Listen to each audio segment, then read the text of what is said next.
Estamos aqui, né, graças a Deus, tendo a oportunidade de gravar mais um podcast, Língua Solta. E como sempre, eu agradeço a Bruno pela oportunidade, né? Um abraço para a família da TV Web. E hoje eu estou aqui diante de Mona Lisa, advogada. E uma curiosidade, né? Cultura inútil que eu estava lendo, porque obviamente que sempre que a gente tem um entrevistado, a gente faz alguma pesquisa, né?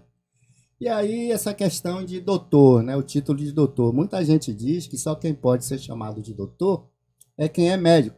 Aí eu digo, deixa eu ter certeza do que eu estou falando, né? Que errar é humano, mas o pessoal dá umas pedradas mesmo quando a gente erra. E aí eu encontrei no Google, no professor Google, que em 1822, Dom Pedro I decretou que quem estudasse ciências jurídicas e ciência Jurídica? jurídica e ciência médica receberia o título de doutor, né? Consequentemente, essa coisa evoluiu e está associado ao fato de você fazer doutorado, não é isso? Uhum. Então, aquelas pessoas que fizerem doutorado, elas são chamadas de doutor. E como eu estou aqui diante da doutora Mona Lisa, muito prazer, pessoa simpaticíssima, pontual, chegou antes de mim. Quem é Mona Lisa por Mona Lisa? Muito bom dia. Então, Mona Lisa é uma jovem advogada de 26 anos que estudou aqui na UNEB, Campus 19, daqui de Camaçari. Sempre quis, né, ser advogada. E agora eu me dedico a estudar direito penal e direito processual penal. Estou terminando uma especialização nessa área no momento. Poxa, é isso aí mesmo. Só nela falar, minha cabeça complica, pra você entender. Apesar de que eu sou músico, né? Cada um na sua área. Vem cá. Sim, É, na advocacia, existem vários ramos da advocacia, né? sim. E aí seria interessante que você explicasse para as pessoas, para mim, por exemplo, inclusive, quais são os ramos da advocacia e o que cada um faz. Alguns, obviamente, pelo título, as pessoas já vão deduzir, né? Uhum, Porém, outros talvez não. Por exemplo, essa questão de cível. O que é cível? uhum. Criminal está associado ao crime, agora cível. Aí você diz aí para a galera quais são os ramos da advocacia. Então, a advocacia tem vários ramos, né? Os mais comuns, que todo mundo conhece, são direito penal, criminal, e direito civil, que é muito amplo. Direito civil abrange várias coisas, abrange contratos, tem advogados que são especialistas em contratos, tem direito de família, que é uma área que eu gosto muito e já me dediquei muito também. Tem o direito empresarial, né? Que o nome também já diz mais ou menos do que se trata. Empresa, né? Sim, tem o direito tributário também. Eu posso estar esquecendo algum aqui, porque são muitos. Fora os ramos que a gente que não são tão comuns assim, né? Mas São que são muito específicos, né? Que específicos. requer Exatamente. uma dedicação, né? E aí agora vamos começar aqui. O título, o nome do podcast é A Língua Solta, porque por si só já se explica, né? Você pode dizer Uhum. o que você quiser, sem censura, sem limites, tem direito de errar e admitir que, enfim, aqui é democrático realmente. E a primeira pergunta que eu tenho aqui é qual é? Tem algum sonho que você não tenha realizado ou seu sonho era realmente ser advogado? E a partir de quando, né, você desejou ser advogado? Então, eu sempre quis ser advogada. Desde criancinha mesmo. Eu acho que a primeira vez que eu disse que eu seria advogada, eu tinha uns 7 anos de idade. E, obviamente, a maioria das pessoas não acreditaram, né? Que eu seria advogada. E cresci, fui levando esse sonho adiante, realizei, mas eu acho que ao longo da nossa vida a gente vai construindo outros sonhos, a gente vai vendo as coisas por outras perspectivas. E sim, tenho novas. Eu já nem chamo mais tanto de sonhos, né? Chamo É, de metas a realizar. sim. Tenho outras metas a realizar. Pretendo fazer outras graduações também que complementem a área jurídica. E eu gosto muito do direito, mas a advocacia é um desafio. Então eu tô adequando o meu sonho aí a esses desafios. A partir de quando você disse assim, eu quero ser advogado e por qual motivo? Assim, uma coisa, por tais e tais motivos. Eu queria ser médico por questões de eu ver minha mãe doente, com reumatismo, aquelas coisas, entendeu? Sim, Acabei que eu sou músico. é. Preguiça de estudar, talvez, não o destino.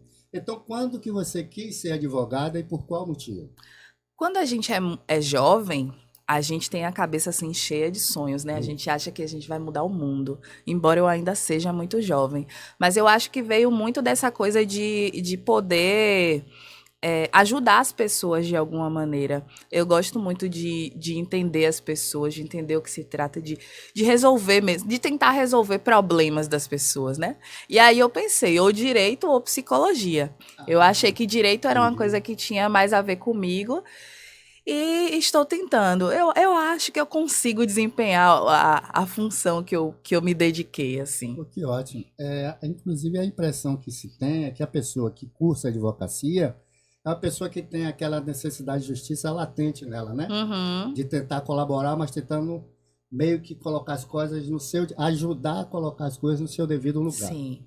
Pelo que a gente observa, na nossa existência e nas coisas que a gente vê na TV e hoje em dia na internet, a gente não vê muito assim certas decisões jurídicas Uhum, como justas. sim. Ou então, pelo menos, quando elas são justas, aparentemente são imorais até, né? Você acha que a justiça brasileira ela é justa, ela é coerente, ela é passiva de mudanças, enfim? Olhe, muitas polêmicas, começamos com polêmicas. É, eu acho que a justiça brasileira parte muito do poder aquisitivo que você tem, né? Nós temos esse problema de acesso à justiça. E obviamente que quando você tem acesso a dinheiro, fica mais fácil que você tenha acesso a bons profissionais, que você tenha acesso a todos os meios que lhe garantam de fato o acesso à justiça, que é o que não acontece com as pessoas que não têm esse poder aquisitivo. Essas pessoas às vezes não conseguem entender até quem elas precisam procurar para resolver um problema. Tem gente que não sabe que ela pode procurar um advogado para resolver um problema de um benefício que lhe foi negado pelo INSS, por exemplo. Uma pessoa que tem dinheiro procura um advogado, os melhores advogados, tem conhecimento, conhece pessoas dentro das organizações, né? E a gente sabe que isso acontece, essas influências, e aí consegue, né? Ter acesso que a pessoa que é pobre não tem tão, assim, não é tão imparcial, né? É meio capciosa a palavra justiça, porque tem coisas que talvez possam ser até legais, mas não são justas. Eu vou exagerar no exemplo para. Vamos falar dessa área criminal, então, né? Uhum. Tem um rapaz agora que eu estava vendo lá em São Paulo, que ele tinha 20 e poucas entradas, passagens pela polícia. Não sei como é que passa assim, oi delegado, tudo bem, vai embora, não sei como é que funciona isso, mas o cara tinha 20 e poucas passagens. E aí ele matou a esposa dele, uma criancinha de 3 meses. E aí agora, quando foram investigar, tinha uma prostituta que ele já tinha morto também em outra situação e estava respondendo em liberdade. Talvez seja legal que ele esteja. Legalidade quer dizer, se eu estiver errado, me corrija, que eu sou leigo, é, está dentro dos instrumentos que são disponíveis para que você se preserve de punição, Uhum. independente de você ser culpado ou não. Uhum. E isso pode ser legal. Agora, assim, aos olhos do leigo, isso não é justo, né? Uma Sim. pessoa que está em liberdade condicional e que já tinha várias passagens pela polícia e agora cometeu esse crime de matar a esposa e uma criança de 3 meses. O que é que você acha dessa colocação? Então, eu acho que nesse caso específico é preciso analisar o que está acontecendo. Porque para você ter direito à liberdade provisória, que é, no caso, a liberdade que é concedida, assim, em termos bem para todo mundo entender, a Simples. liberdade que é concedida antes do trânsito em julgado do Isso. processo, né? Durante aquele período que você está respondendo, se você preencher os requisitos, você tem direito à liberdade provisória. Agora, assim, se uma pessoa que já cometeu diversos crimes Tem várias passagens, pelo vá, menos, né? sim, Esse que é o caso e dele. consegue ficar em liberdade, Pois é. alguma coisa ocorreu, alguma coisa não está certa. Isso. Entendeu? Então é aquela coisa Ser também. legal, mas não é justo. É, Aparentemente, não é isso? sim, sim. Independente do conteúdo. Por exemplo, eu Exatamente. não sei se você assistindo televisão, tem um médico que ele praticava sexo oral com a parturiente. Sim. A mulher em trabalho de parto, ele dopava a mulher, enquanto as pessoas estavam realizando o parto, ele fazia sexo oral com ela. Segundo o que foi publicado, aquelas imagens que filmaram ele, que flagraram ele fazendo, não será levada em consideração. Então, tem coisas que, para o leigo, a gente não entende muito, né? Tem um cara matando uma pessoa para tomar um celular e está ali na câmera. Tá esse médico agora cometendo esse ato, já tinha feito com várias mulheres, e aí fazendo com essa que tem a câmera filmando. Sim. E isso não poder ser utilizado como prova contra ele. Sim. O que você me diz disso, assim? Porque para o leigo fica difícil de aceitar esse tipo de coisa sem ficar indignado, pelo menos, entendeu? Eu acho que a gente precisa ter cuidado com o tanto de desinformação que é veiculada, né? Na TV, né? Exato. As pessoas fizeram vários vídeos, inclusive falando sobre isso, que as provas não poderiam ser utilizadas. E assim, dentro do direito penal, existe uma coisa chamada prova obtida por meio ilícito. E aí, significa que as provas elas não podem ser coletadas de qualquer maneira. Você não pode se utilizar de qualquer meio para coletar uma prova, para colocar no processo, porque isso pode contaminar o processo. Então, eu não sei qual o entendimento do juiz nesse caso. Pode ser que ele ache que essa prova que foi utilizada, nesse caso específico do médico, seja uma prova obtida por meio ilícito, porque assim, eles pegaram um celular, colocaram lá, escondido e tal, não foi nada combinado com a polícia, então foi uma coisa, assim, pode ser que seja considerada a prova obtida por meio ilícito. Mas eu acho muito, muito, muito difícil que esse cara... chegar a essa conclusão. Exatamente. Que ele fique... Na verdade, que ele fique livre por isso que ele cometeu. Porque, assim, não existe só essa prova. Essa prova pode ensejar algumas nulidades de alguns atos do processo, se não for bem utilizada. Mas, assim, existem provas testemunhais, existem outros tipos de prova, existem outras vítimas que agora estão aparecendo, porque o caso tomou grande repercussão nacional, e aí, porque aparecem outras vítimas, pode ser que... corrobora, né? Exatamente. Mas o grande problema, assim, é que as pessoas entraram em contato comigo de uma coisa tão escancarada e correr o risco de ser descartada por interpretação jurídica do Código Penal. Sim. Porque é uma coisa que está na cara, uma coisa que está escancarada. Sim. Olha, gente, não é falando de política, é mais ou menos o cara que dá uma facada no presidente e essa celeuma toda para prender o cara, e enfim. Então, agora uma outra pergunta que mandaram para mim aqui, quem mandou foi Gilson, né? Aqui do POC 1. Se você já se deparou com alguma situação de machismo no meio jurídico, você, enquanto advogada, você perceber que pelo fato de você ser mulher, você constatou alguma dificuldade para desempenhar o seu trabalho, ou que você foi subestimada, alguma coisa tipo assim, mas, sabe, vista como um cidadão de menor valia. Sim. Não você só... é novinha, né? Tem pouco tempo. Exatamente. Não só no meio jurídico, né? O machismo tá aí escancarado. Nem é uma coisa muito que as pessoas fazem questão de esconder, mas pelo fato da área jurídica ser uma área muito... elitista, muito formalista, a gente encontra algumas dificuldades. Os meus colegas que formaram comigo têm mais ou menos a minha idade, né? Eu entrei na universidade, eu tinha 17 anos. E tem essa coisa de ser mulher, de ser jovem, e aí as pessoas estão quase sempre questionando a sua competência, e principalmente homens, né? Então... a gente precisa assumir uma postura de mais firmeza para conseguir lidar com as coisas do dia a dia da advocacia. Se impor profissionalmente. Se impor, né? Exatamente. Mas assim, você precisa saber se impor e você precisa encontrar o equilíbrio. Porque se você passa um pouco do ponto, se você exagera, aí você já fica vista como uma mulher louca, que não sabe se controlar, desequilibrada. Então você precisa ali...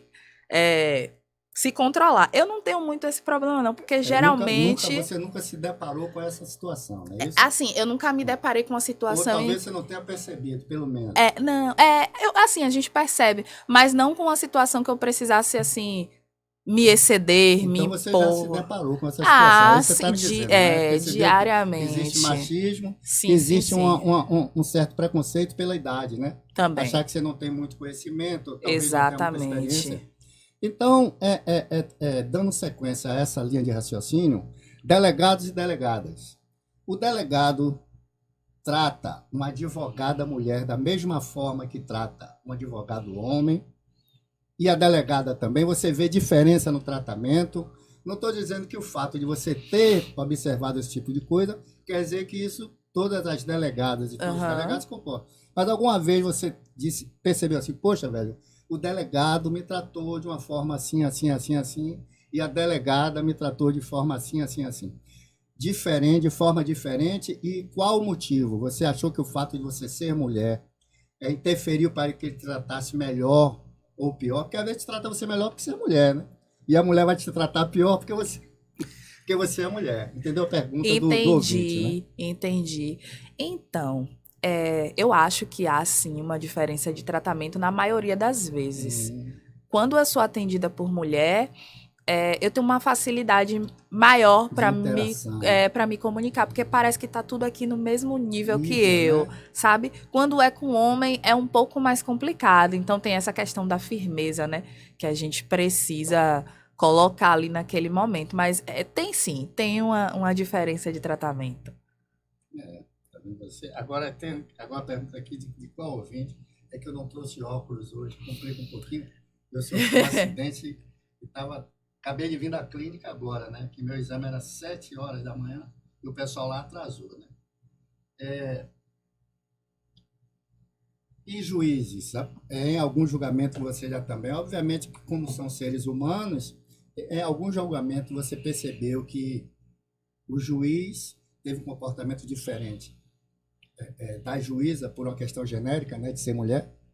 Porque com delegado você já constatou que sim, né? E Uhum. quando é juiz, o juiz é realmente imparcial ou não?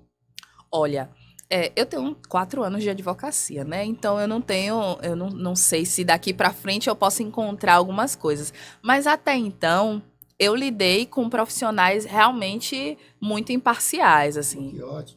Não tive nenhum problema, não. Eu sempre atuo aqui em Camaçari, região metropolitana, e sempre encontrei juízes muito Legal. profissionais. Vamos agora a outra, que é juízes e juízes, delegados. A impressão que temos é que os juízes, né? Essa pergunta, gente, não tem nada a ver com política, eu vou perguntar.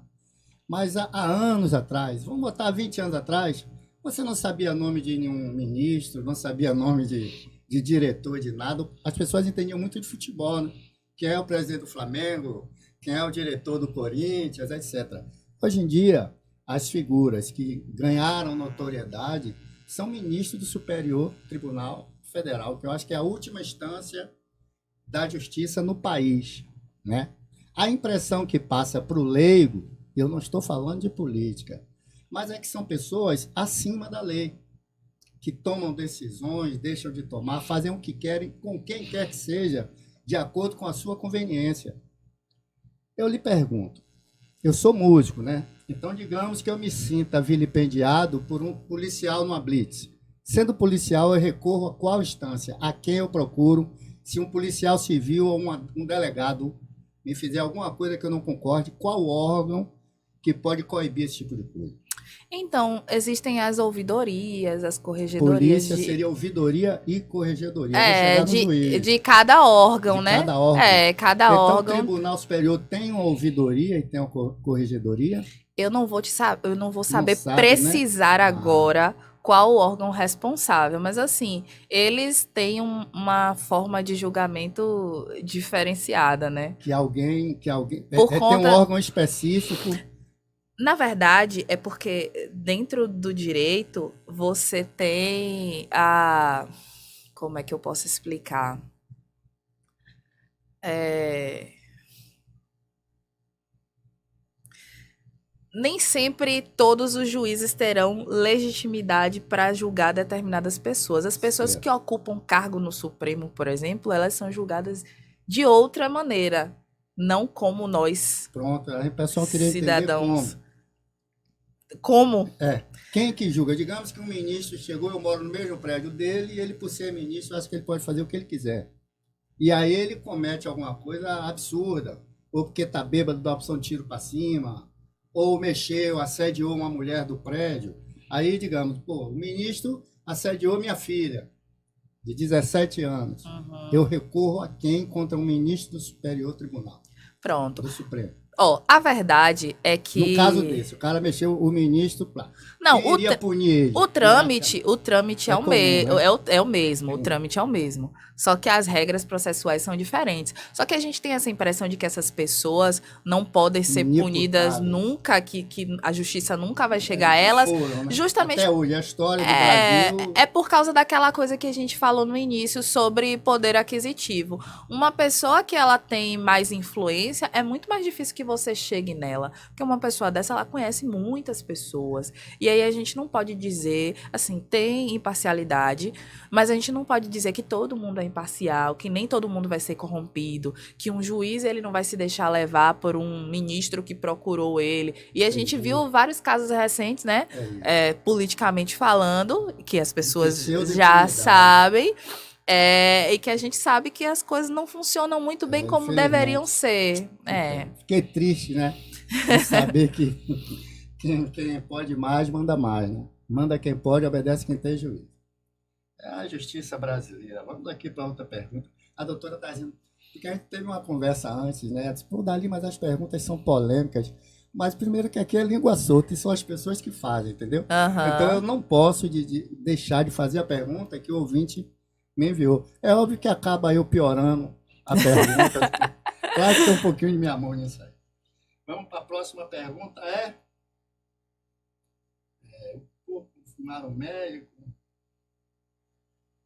Quando um homônimo, é isso aí, às vezes passa que a justiça expediu mandato para alguém para penitenciária.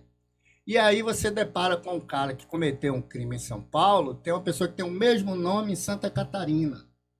E essa pessoa chega e vai presa e cumpre pena no lugar do cara. Sim. Passaram vários casos no documentário essa semana. Uhum. Eu te pergunto, essa questão da digital da pessoa poderia coibir, acabar com esse tipo de coisa? Por que que acontece isso? Se quando você tira a sua carteira de identidade, você coloca a sua digital ali.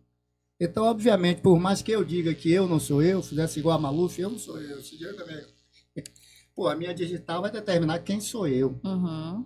O que você tem para dar uma esperança para a gente em relação a isso? Assim, existiriam, se a gente quisesse, várias formas de evitar que essas prisões fossem feitas. Só que o nosso sistema penal, ele está muito mais preocupado em punir.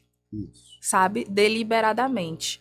É óbvio que se os policiais, na hora de realizar aquele cumprimento, né? O cumprimento daquele mandado de prisão. Se ele observasse algumas coisas básicas, provavelmente essas prisões de homônimos não aconteceriam. Mas a gente sabe como são as prisões no Brasil. E a gente sabe que, às vezes, um policial chega na sua casa e você não tem muita chance de conversar com ele. Ele não te escuta, entendeu? Para dizer o que foi que você cometeu ou se você não cometeu. Então tem isso. Na hora da prisão, ninguém tá preocupado em pegar a sua digital para saber se é você mesmo, não sei o quê. Botou a arma na sua cabeça, te levou embora. O que causa espécie, doutor, é que a pessoa foi conduzida até a delegacia. Então eu não sei se ele não tinha nenhum advogado, porque eu sou um leigo no assunto. Porque digamos que aí a família sempre consegue um advogado. Uhum. Eu acho que a primeira coisa que o advogado poderia ter feito... Teve um rapaz que ficou 6 anos no presídio de São Paulo. Uhum. Obviamente que ele tem um advogado pelo menos de graça, não é isso? Que o Estado determina. A Defensoria Pública. Então, bastava pedir para conferir a digital da pessoa. Não é isso? Mas é isso que eu te falo sobre o acesso à justiça. Nem todo mundo tem acesso à justiça da mesma maneira. Pode ser que a família fosse uma família de pessoas que não entendem muito ali o que está acontecendo. Tem a Procuradoria Pública, que sempre não é obrigado, digamos que eu vou preso agora, não é obrigado o Estado disponibilizar um advogado para mim? Sim. E esse advogado disponibilizado, ele não é leigo, né? Uhum. Então houve o quê? Houve má vontade, imperícia, ou um trabalho mal feito dessa pessoa que foi disponibilizada. Porque o primeiro pensamento que você tem para identificar uma pessoa, ou é arcada dentária ou digital. Então, Mas nós não temos esse tipo de estrutura. A gente acha que dentro da delegacia a pessoa tá pegando sua digital, a pessoa depois que você pega a vai pro sua presídio, você foi pro foto. presídio, Tem entendeu? gente que é abandonada assim que é presa. Entendi. Tem gente que o advogado não consegue ter É acesso. mesmo? Às vezes a gente precisa brigar. Ah, não, eu já cheguei em presídio e falaram: doutora, a senhora não pode ver seu cliente agora, sendo que outra advogada chegou do meu lado, entrou no presídio, conversou com o cliente, levou coisas pro cliente, roupa, comida, e doutora, você não vai entrar. E aí eu falei, não, eu vou entrar sim. Outra pessoa entrou, não, mas não pode, são regras. Então, regras pra quem, sabe? Quem são essas pessoas que têm acesso a advogado qualquer hora por dia, que têm acesso à comida, à roupa, a alguns Visita confortos íntima, dentro do presídio? São pessoas que têm dinheiro, obviamente. E nenhuma pessoa que tem dinheiro ficaria preso por privado, causa né? de um homônimo. Dificilmente isso aconteceria. Essa questão desse auxílio preso, né? Uhum, Segundo o que chega até nós, leigo, é que tem preso que tem direito a um salário, uhum, tendo gerado um prejuízo social, às vezes absurdo, para pessoas aqui uhum. fora. Como é que funciona esse auxílio preso?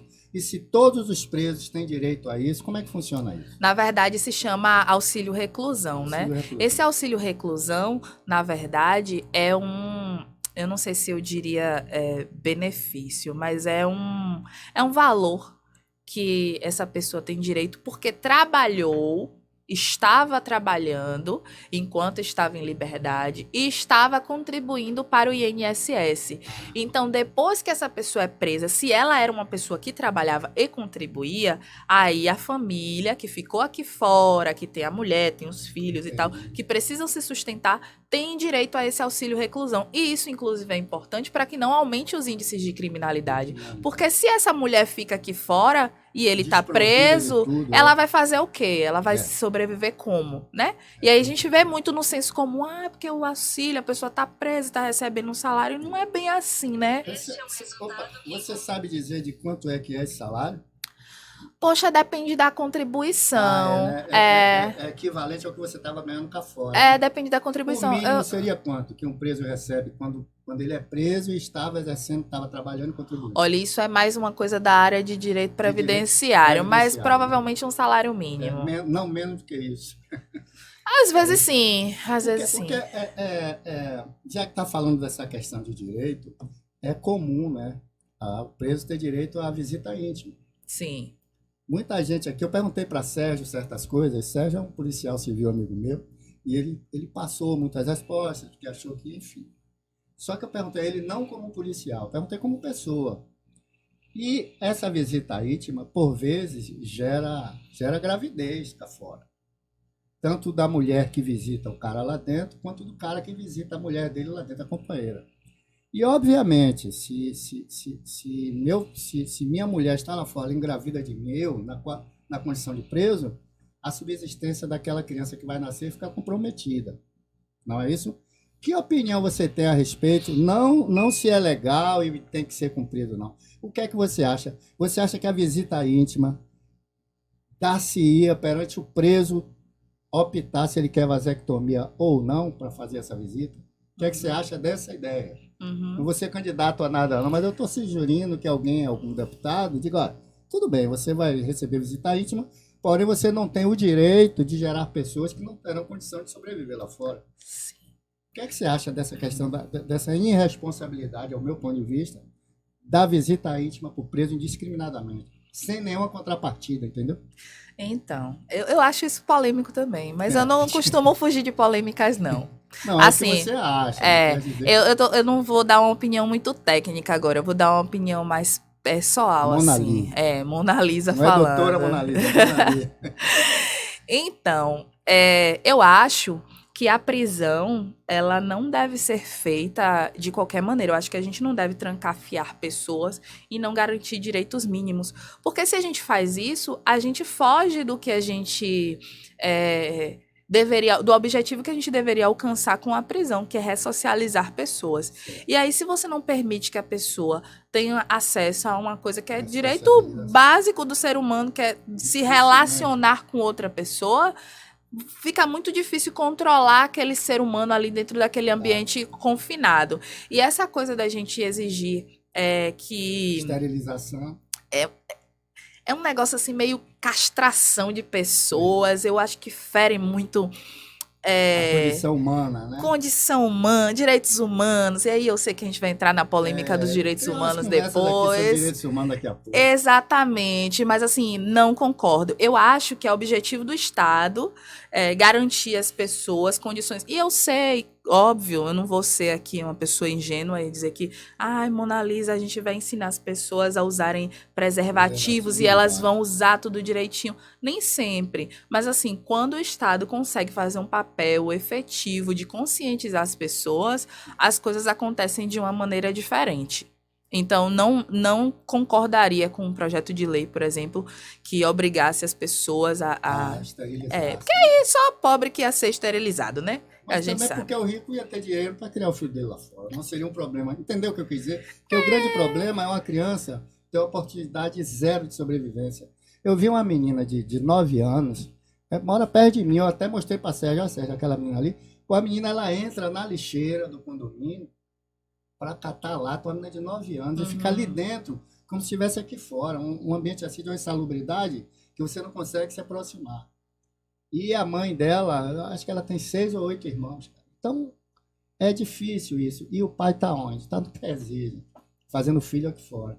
Você entendeu? Quer dizer, é uma coisa de escolher entre o ovo e a galinha, porque a gente não pensa na situação. Aliás, é a questão dos direitos humanos, que eu tenho a impressão, e acho que o Brasil tem, de que ele só se preocupa com quem comete crime. Ele não se preocupa com vítima, né? Eu nunca vi dizer que os direitos humanos procurou a esposa de um policial, o filho de um comerciante. Não, o que é que você acha? Os direitos humanos, ele deveria ser arguído, deveria ser chamado à responsabilidade, porque parece que só é humano quem comete crime, né? Perante o que a gente vê acontecendo. Ou eu estou enganado? Então, a gente tem muito essa ideia também, muito ligada ao senso comum, de que os direitos humanos só estão ligados às pessoas que cometem crime, quando, na verdade, os direitos humanos eles foram feitos para assegurar o direito de toda uma população. Se a gente suprime direitos humanos, corre muito risco da população mais vulnerável ficar completamente desassistida. E aí eu acho que a gente, às vezes, tem uma ideia de justiça. A gente não tem uma ideia de justiça, na verdade. A gente tem uma ideia de vingança. E a gente precisa tomar cuidado com a forma como a gente deseja fazer justiça, deseja com que essa justiça seja feita. Ah, Mona Lisa, mas você foi roubada, a pessoa levou seu carro, seu celular, Estuprou tudo, sua mãe, fez, ali não do sei seu o quê. lado. E você quer que essa pessoa seja assistida pelos direitos humanos? Todo ser humano tem direitos básicos que doutora, precisam ser respeitados. Eu vou abrir um parêntese. O que está sendo questionado é que, independente dessas pessoas merecerem ser fuziladas ou não, elas não se preocupam com as vítimas.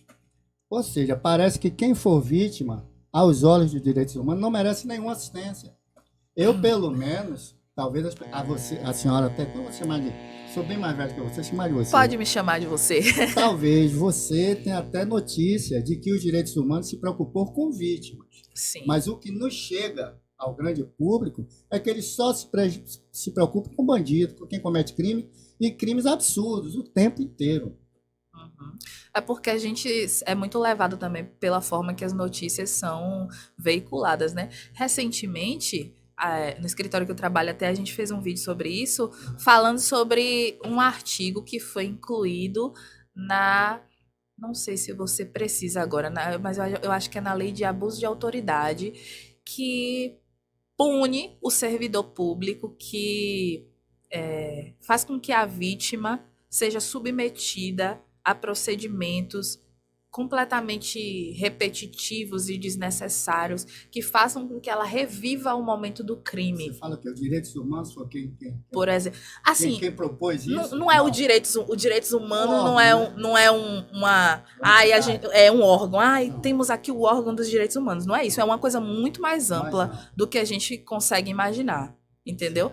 Então, é uma alteração legislativa do ano de 2022 que se preocupa justamente com a vítima. Então, por exemplo, a vítima foi, ela passou ali por um crime. Meu filho, o cara deu um tiro na cara do meu filho por causa de um celular. Ela passou por um crime aí violento. Eu sou o pai dele. Pronto, aí, ó. Mas deu um tiro, como a gente vê toda hora, esses meninos aí pegando o celular das pessoas e matando por nada, aí monta na moto, né? Uhum. Os pais dessas pessoas aí vão, dão entrevistas, etc. Aí é o quê? Essa lei que você está me colocando seria o quê? Para procurar, por exemplo, a família dessa criança de 15 anos? Não, essa lei é para não permitir que aquela vítima de um estupro, crime no violento caso, né? precise se submeter à revitimização, Entendi. que é reviver aquele momento, é sofrer de novo todas aquelas coisas do crime, entendeu? Então, tem uma punição de 3 meses a 1 ano e multa as pessoas que submetam aquela vítima a procedimentos extremamente desnecessários. E aí a gente fala, os direitos humanos não se preocupam com a vítima, não sei o quê. Os direitos humanos estão em tudo que a gente faz. Não. Você já teve notícia de terem procurado a família de algum policial, sinceramente? Mas olha, deixa eu te dizer uma coisa. Me responda, já teve alguma notícia? Tipo, os direitos humanos... Mas os direitos humanos não é um órgão que procura alguém. Isso é função do Estado, entendeu? Porque a gente pensa muito, tem a galera dos direitos humanos. Não tem a galera dos direitos humanos. Não existe essa galera dos direitos humanos. Os direitos humanos são normas e regras para que o Estado coloque em prática. São norteadores, entendeu? Entendi. Então a gente acha muito que tem aquela galera, aquela turminha que tá ali lutando pelos direitos dos presos. Então, digamos que o Estado, então, né? Ele não está preocupado com a vítima. Exatamente, prática, né? Exatamente. Aí a gente precisa dar a responsabilidade de quem é a responsabilidade. Agora, entendeu? Eu mesmo não sabia. Eu pensava que os direitos humanos fossem como uma instituição, uma ONG, alguma coisa assim. Não. São normas e regras que foram criadas assim, para que o direito humano não fosse corrompido. Falando de uma maneira muito leiga mesmo. Porque a gente poderia passar uma hora toda só falando de direitos humanos. Então é isso aí. Porque a impressão que se tem agora é essa questão de se preocupar então com o bandido.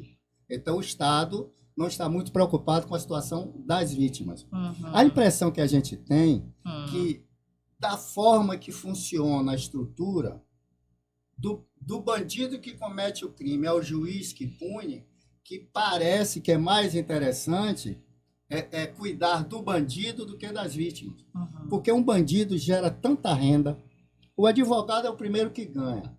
Aí o delegado, às vezes, tem que levar algum para poder, ele emite lá estipula um valor para soltar o preso. Uhum. As pessoas que estão acondicionadas dizem que existe muita corrupção, que carcereiro... Ou seja, é uma cadeia tão grande que o crime alimenta, que agora começa a cair a ficha de que realmente o Estado não lucra com a vítima, ela lucra com o crime. Sim. Aí eu pergunto, digamos, você é advogada, uhum. Aí eu sou ladrão, aí eu vou preso, aí você vai lá e minha mãe não tem dinheiro e diz, doutora, tem como você fazer fiado? E você vai e me solta, sabendo que eu sou ladrão. Teoricamente, eu vou te pagar com o quê? Roubando. Não é isso?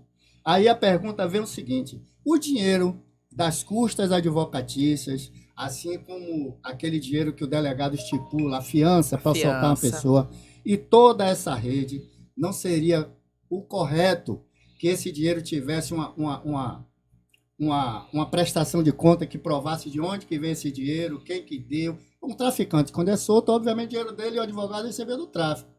Não pode ter sido da fábrica de chocolate, a não ser que seja lavagem de dinheiro. Então, não seria assim um respeito à sociedade, gente, que o dinheiro, que a cadeia do dinheiro fosse rastreada para saber a origem daquele dinheiro que está pagando advogado, que está pagando a custa, que está pagando tudo. Uhum. Que opinião você tem a respeito disso? Como pessoa. Eu acho que é muito difícil fazer o controle de onde vem esse dinheiro. Porque, por exemplo, eu, Mona Lisa, presto contas do dinheiro que eu recebo.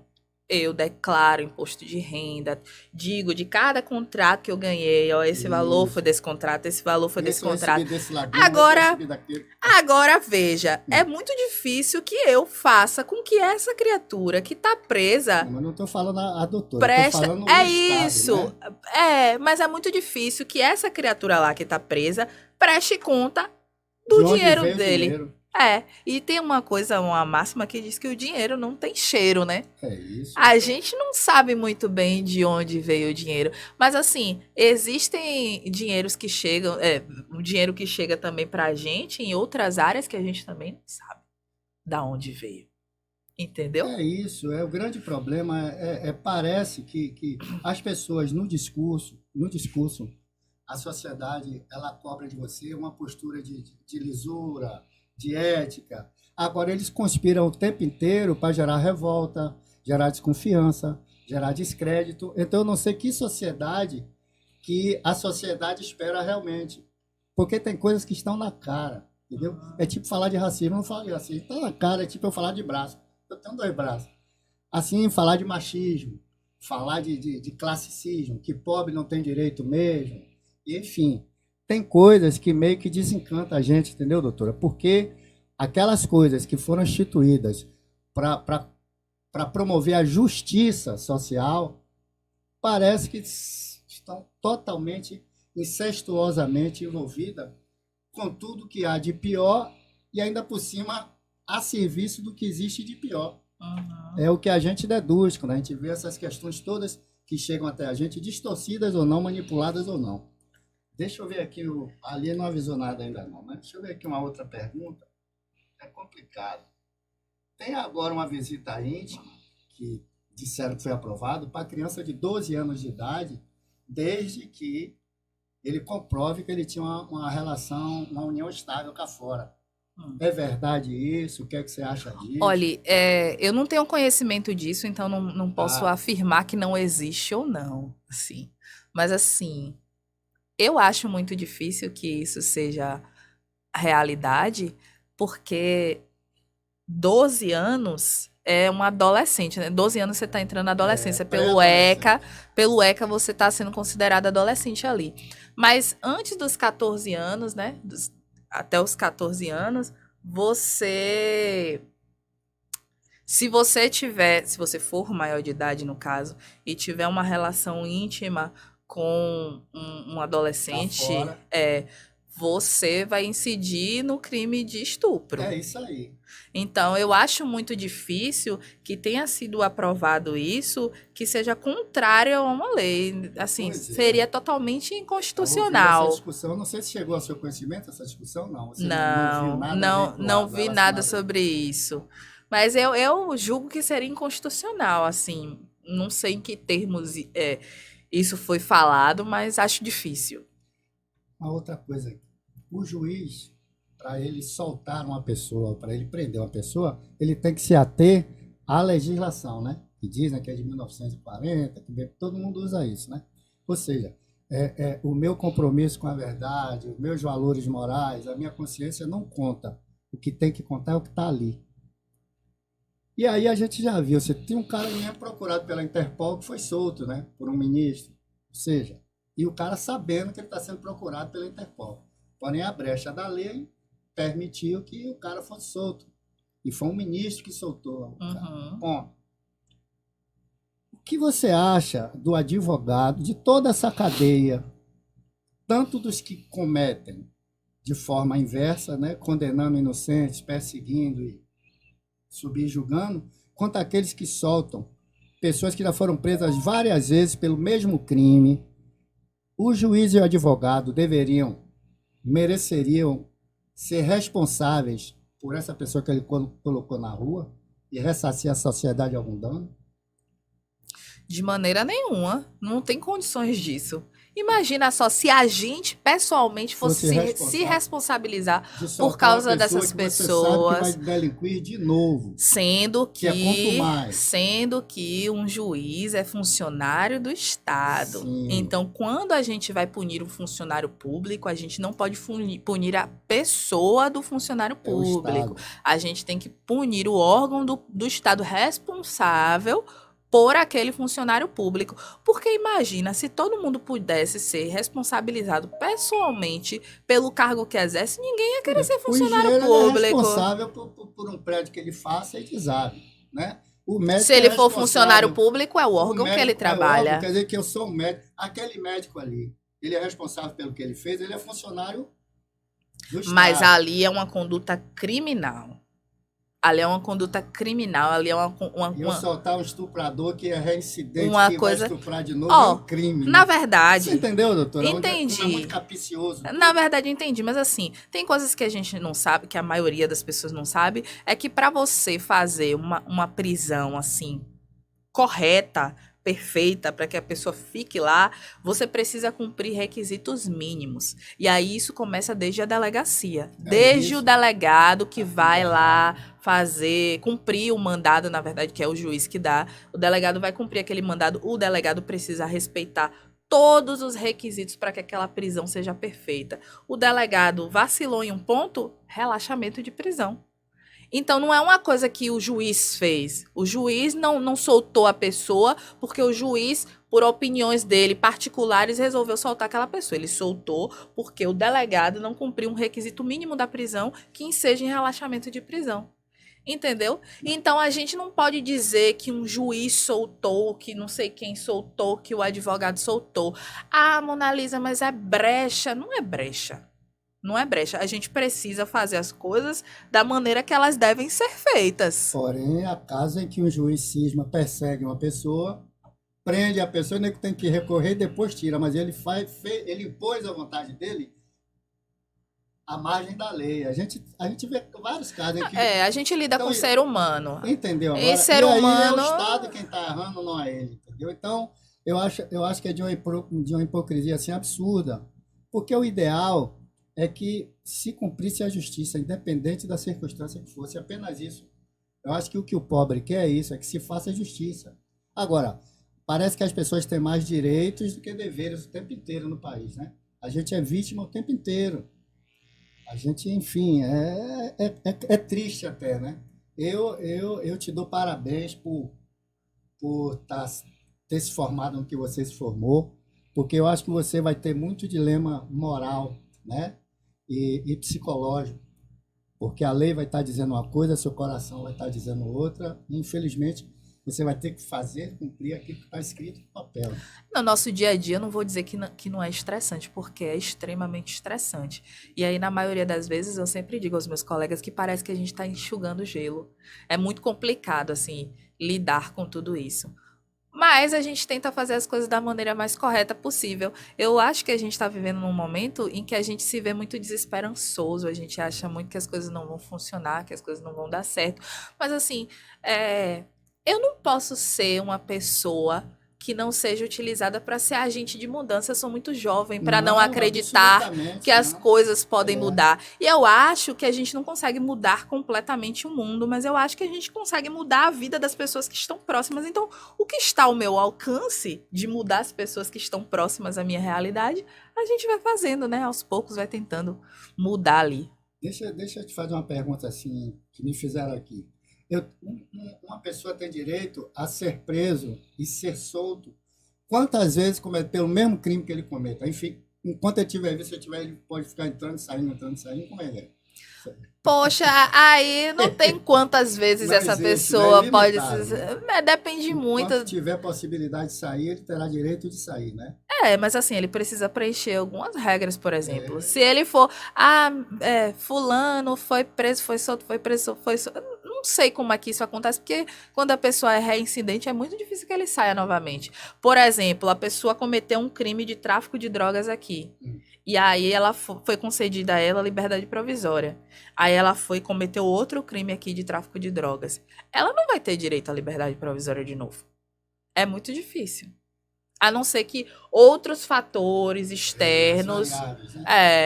É porque assim, a gente não julga todo mundo igual, a gente julga aquela pessoa, de acordo com as características daquela É pessoa. isso.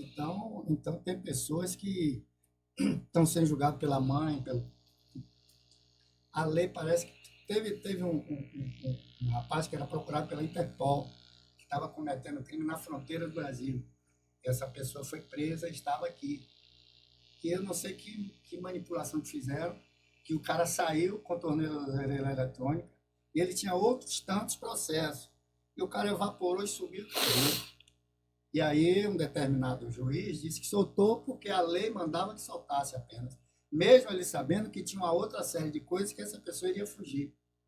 Então parece que existem pessoas que realmente têm coração e têm compromisso com a verdade, mas parece que essas pessoas das instâncias maiores, eles só pensam em dinheiro, né? E isso é triste, porque a gente é pequenininho aqui embaixo. Às vezes está na mão de um governador, de um prefeito, de um vereador, de um delegado, de um juiz, de um supremo, que o cara não tem compromisso com nada, só com grana. Doutor, eu te dou parabéns por ter coragem de entrar nesse universo aí, porque eu acho muito difícil. Mas o que nos separa dessas pessoas é justamente o conhecimento. Conhecimento abre portas. Uma outra coisa, a gente observa que um menor, ele às vezes, eu estava vendo um menino lá de Pernambuco, ele com 14 anos ele já tinha 16 homicídios, né? Então, e outra coisa, ele engravida pessoas, uma série de coisas. Eu acho que hoje, quantos anos que a pessoa vota? Acho que 18 Ou não, 16. 16 anos. O que você acha da redução da maioridade penal? Então, Não, assim, uma opinião sem, né? eu não sou a favor da redução da maioridade penal. Até porque, talvez você já tenha percebido, que eu não acredito que endurecer leis resolva o nosso problema. A gente tem um dos maiores, se não o maior, sistema carcerário do mundo. A gente prende muita gente, mas a gente prende mal. E aí a gente vai prender mais, vai prender menores de idade que não estão ali no seu desenvolvimento mental completo. E aqui eu não estou dizendo que eles são pobres coitados que não sabem o que estão fazendo, mas eu acho que o problema pode ser resolvido de outra maneira. E outra coisa, esses jovens, embora todo mundo fale que, ai, fulaninho é menor de idade, não é preso, não é... eles cometem ato infracional e é previsto pelo ECA que eles cumprem medidas socioeducativas. Aqui em Camaçari tem a Fundac, que a maioria das pessoas nem sabe que existem, Eu nunca ouvi falar. Fundac que é o quê? Fundação? é uma fundação. Eu não vou te dizer, eu não vou Tá saber te certo, dizer a agora sigla, né? a sigla, mas Mas, essa fundação é responsável pelos menores de idade que estão cumprindo medidas socioeducativas. E aí, quem já teve a oportunidade de entrar na Fundac sabe que eles estão lá e é como se fosse. Não chega a ser um presídio, porque eles estudam, têm a oportunidade de fazer cursos, são assistidos por psicólogo e tal. E assim, algumas pessoas conseguem se ressocializar. Eu conheço pessoas que saíram de medidas socioeducativas e fizeram direito depois. Entendeu? eu sou da época em que existia o CEAM, né? Que aí foi mudando de nome, menor começou a fazer rebelião, essas coisas. Uhum. Eu lembro que na minha época se usava um macacão. Eu tenho 63 anos, então você não. Se usava um macacão e você era obrigado a aprender uma profissão lá dentro. Não tinha esse negócio de conversa fiada. Ou aprende uma profissão ou o pau quebrava. Uhum. Na época de ACM, aquelas coisas bem.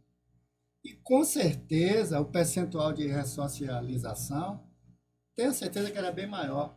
Gevaldo, conheci várias pessoas que se tornaram mecânicos, marceneiros, torneiros, carpinteiros, pedreiros, e eram menores de rua e delinquentes assim, sabe, soltos na feira de água de menino. Aí parece que quanto mais as pessoas se debruçaram sobre os direitos, o tecido social evoluiu.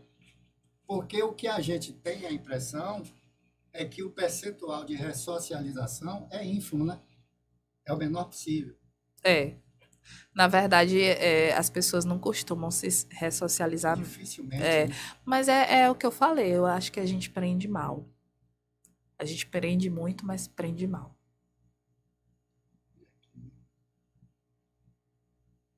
eu vou te fazer aqui uma pergunta do ouvinte lá da Capivara.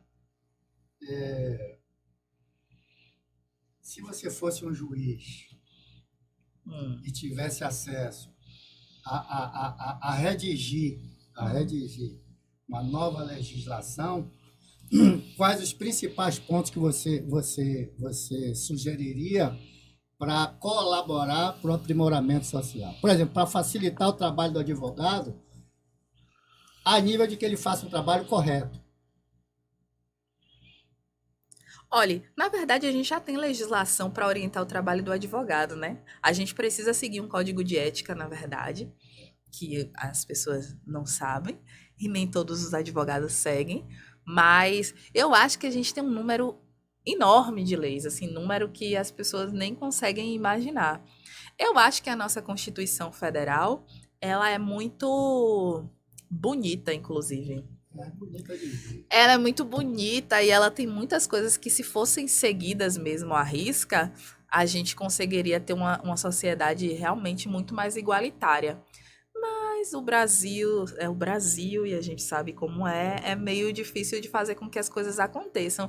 Mas eu acho que eu adequaria mais as coisas como estão na Constituição Federal, assim.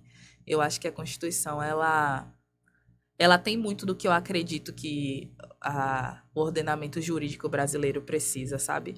Acho que eu faria umas inovaçõezinhas aí, mas eu acho que Exemplo de uma, em que área, assim? Na polícia, a atuação da polícia, o que você meteria a mão ali, por exemplo?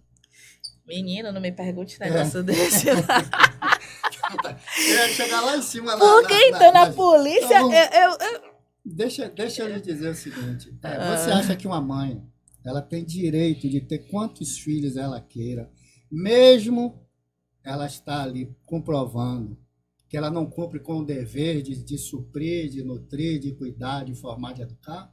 O que é que você acha da esterilização compulsória? Que você fala, não, é o ser humano. Ou seja, então ela tem o direito infinito e inviolável de ter quantos filhos ela queira, mesmo que seja para largar, para a gente criar. O que é que você...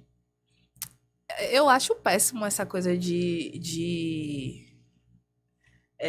tentar controlar o corpo de alguém. Eu acho, assim, péssimo em todas as situações.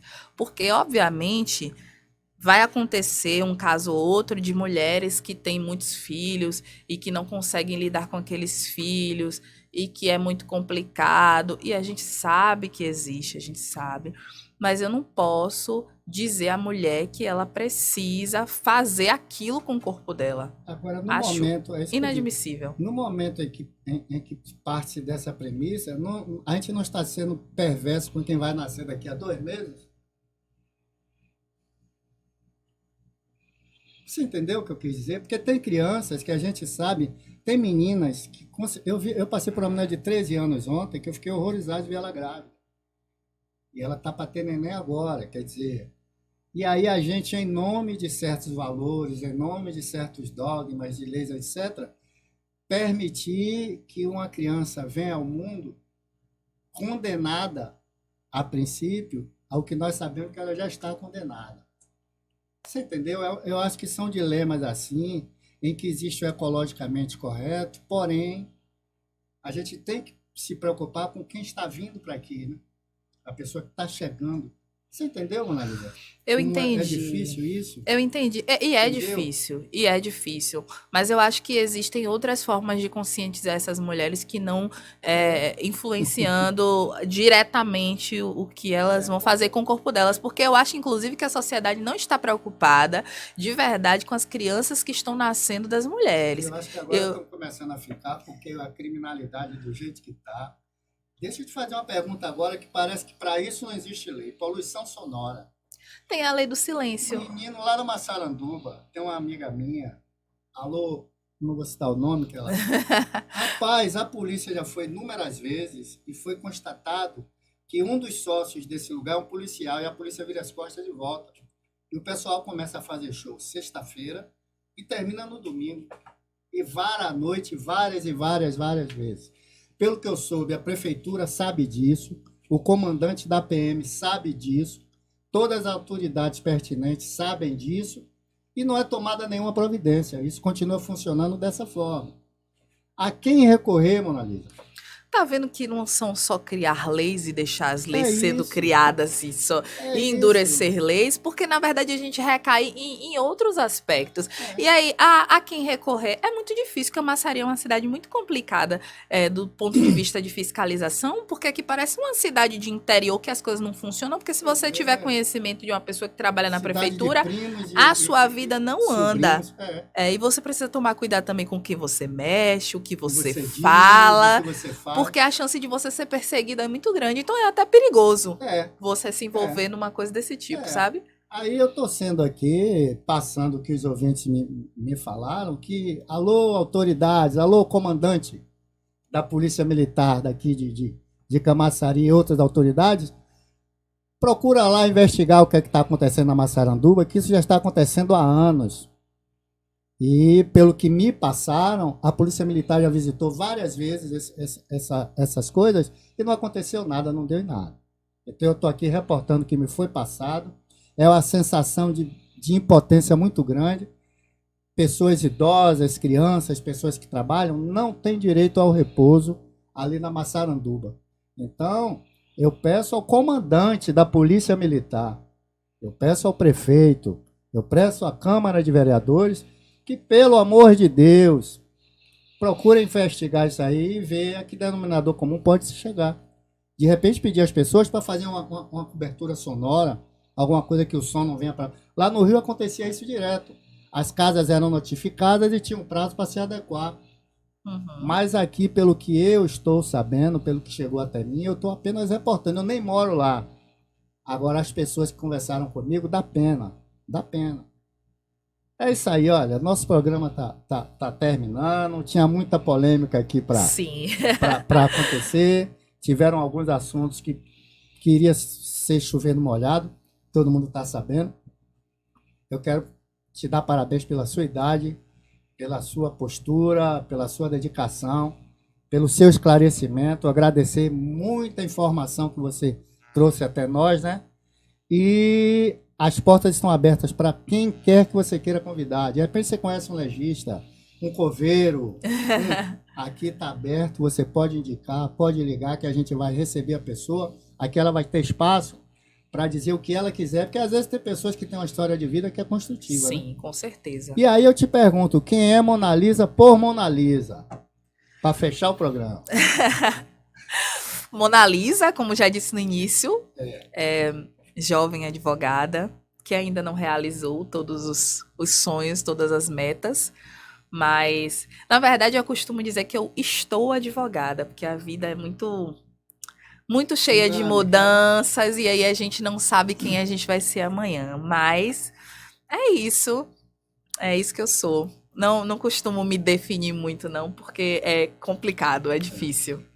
Porque nós somos mutantes, né? A cabeça Exatamente. que eu tenho hoje, eu não tenho quando eu tinha 15 anos. Né? Exatamente. Porque também não tinha vivido nem as decepções, nem as alegrias que eu tinha passado. E ainda bem, né? Que a gente muda. É bom, agora é bom que a gente... Ainda bem quando é para melhor, né? Porque eu tenho visto certas mudanças, certas pessoas que foram criadas comigo, parentes meus, sobrinhos, que eu estou muito triste com o que eu tenho visto, né? A dinâmica que a vida deles está ganhando, mas como tudo na vida muda, né? Eu espero que as coisas mudem e que mudem para melhor, e a gente só deseja o melhor para todos. Então eu vou aqui terminando aqui, né? Esse podcast, agradecendo mais uma vez a presença de Mona Lisa. Eu que agradeço pela oportunidade. A presença de Bruno, a oportunidade de Bruno, mandando um abraço para Edson, mandando um abraço para Meire, Luana, minha filha, no Rio de Janeiro, para meus amigos de Manaus, meus amigos do Rio, de São Paulo. E estamos juntos, a emissora está aqui à sua disposição, tá? E é isso aí. Então, um forte abraço, prazer estar com todos e até a próxima semana. Valeu!